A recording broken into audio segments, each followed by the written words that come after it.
Семей тарихи қала. Бұл қалада екі көпір бар. Біріншісі ескі көпір, екіншісі ол да ескі көпір. Семей қазақ футболының отаны. Ол үшін кешірім сұраймыз. Ярыш командасында Мұхтар Әуезов топ теуіп, қазақ футболынан түк шықпайтынын біліп, жазушы болып кеткен. Семейде екі жастар орталығы бар. Біріншісі жастар ресурсты орталығы, екіншісі тамаша жастар орталығы. Егер автобус лық толы болса, демек бұл қалаға студенттер келді. There's magic everywhere.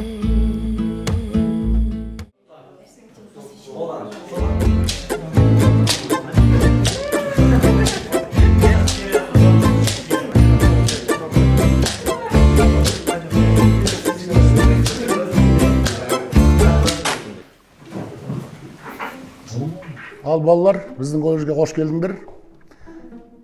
Әңгімеміздің басын таныстықтан бастайық. Менің есімім Сәнді Балайт Меруерт. Күлмеңдір. Нұржан, Жолдыз, Бота деген сияқты еркекке де әйелге де қойылатын есім. Қысқаша Мика деңдер. Айтпақшы, кімнің жазуы әдемі? Менікі.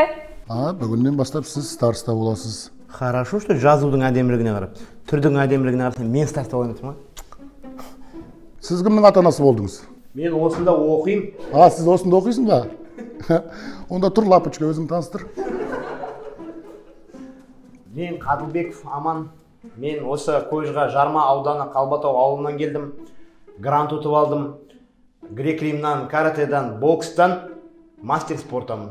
Жалпы пескені жақсы көрем дейсің ғой. Сәттілік. Өзің таныстыра бер.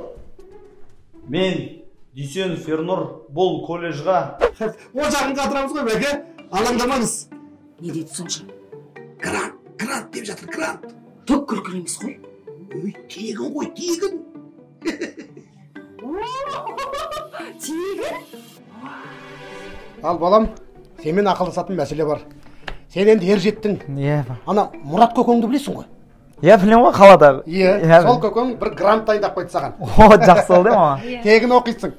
Физкультурада. Ебай, қайдағы физкультура, папа? Мен деген шығармашылықтың адам ғой. Айттым ғой, мен ақын болам деп. Болды, ақын болам мен. Қайдағы шығармашылық? Мына менің атам спортшы болған. Әкем спортшы болған.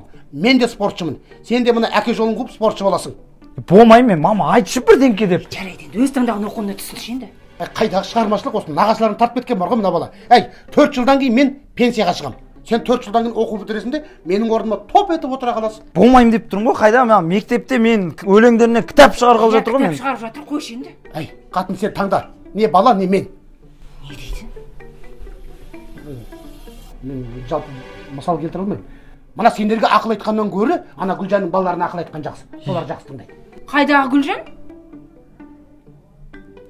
Ой, әкең аузында сөз тұрмайды менің де. осылай түскен жайым бар мұғалім. Ананы оятында ұйықтау үшін келді ме?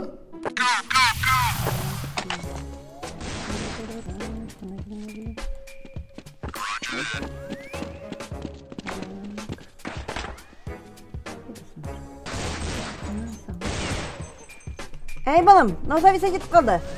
Апа, контр делит деген кнопканы басасыз. Ой, біз контр делит тапқанша өзіңіз зависать етіп қаласыз ғой. Апа, беріңізші, мен ойнайшы. Бағанадан бері сіз ойнап отырсыз. Ойнайшы мен кішкене. Мен өлгеннен кейін ойнайсың. Ой, сіз өлгенше әлі 3 жыл бар емес пе? Ой, не дейді? Қайдағы 3 жыл? Ой, жүрегім.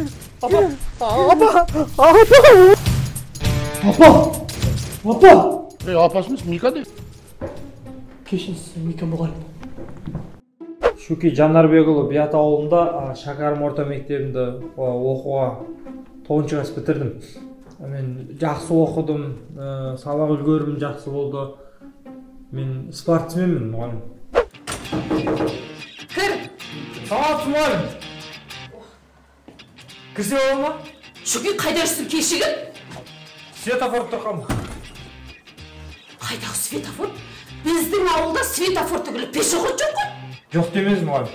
Болмай тұр деңіз. Бұйырса болып қалады деңіз, мұғалім. Бар, директордың рұқсатын алып бір-ақ келесің. Әйтпесе кірме классқа. Бар. Маңдай болып қалсың, бар. Шүкей. Адам дәбден шаршаттың ғой. Мынаны көрдің бе? Мұғалімдердің саған түсірген арызы. Мұғалімдер дәбден қақсатып бітірдің ғой сен. Мұғалім емес, бірақ ауылдың қатындары емес пе? Сен қалай сөйлесіп келесің? Сенің әкеңмен класстас болғаннан кейін ғана осы мектепте жүрсің. Әйтпесе баяғыда шығарып жіберетін едім. Иә, сен пиздесің. Ой, сен қалай сөйлесіп келесің? Жоғал! Осылай өз еркімен оқуға түстім. Ал, құрметті студенттер, танысып болсақ, енді мына осы колледждің қабырғасында сендердің 4 жыл уақыттарың өтеді. Таңдап отырған жолдарың жеңіл емес. Ата-аналарың үміт артып сендерді оқуға жіберіп отыр. Ертең қазақтың атын шығаратын, елдің атын шығаратын сендер, немесе сендердің шәкірттерің. Сондықтан сабаққа немқұрайлы қарамай, ұйықтап қалып, тәртіпті бұзатындарың болса, ертең мен директордың алдында тұрмай, басым салбырап. Бас салбырамайды ғой мұғалім. Неге? Мойын жібермейді емес. Шуки, тәртіп осы жерден басталады. Ал енді баршаңа сәттілік, физфакқа қош келдіңдер.